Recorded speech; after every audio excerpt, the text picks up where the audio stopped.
এই লেসনটিতে আমরা দেখব যে আমাদের এই ইনবক্সে কোনো মেসেজ আসলে আমরা কিভাবে দেখতে পারি, অথবা নোটিফিকেশন কোনো নোটিফিকেশন আসতে পারে সে বিষয় সম্পর্কে আমরা জানব।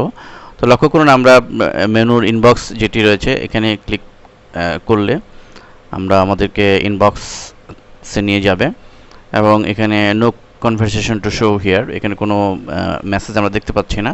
অর্থাৎ ফাইবার থেকে কোনো মেসেজ আসলে সেটি আমরা এখানে এই ইনবক্সে আমরা দেখতে পাবো। তো যেহেতু কোনো মেসেজ আসে নাই, অতএব আমরা এখানে এটি দেখতে পাচ্ছি না।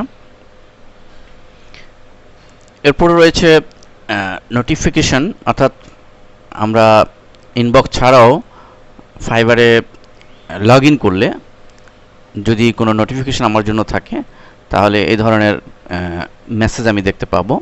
দেখুন এখানে ইউ হ্যাভ 10 আনরিড নোটিফিকেশনস, অর্থাৎ 10টি নোটিফিকেশন অলরেডি রয়েছে। এখানে বায়ার কোনো মেসেজ দিতে পারে ইত্যাদি বিষয়। তো এখানে ভিউএম, আমি এটি দেখার জন্য এখানে ক্লিক করলে আমাকে সেই পেজে নিয়ে যাবে যেখানে বায়ার কোনো ডেসক্রিপশন, সে কোনো কাজের অর্ডার দিতে পারে অথবা কাজ সম্পর্কিত ইনফরমেশন, বিস্তারিত বিবরণ সে দিতে পারে।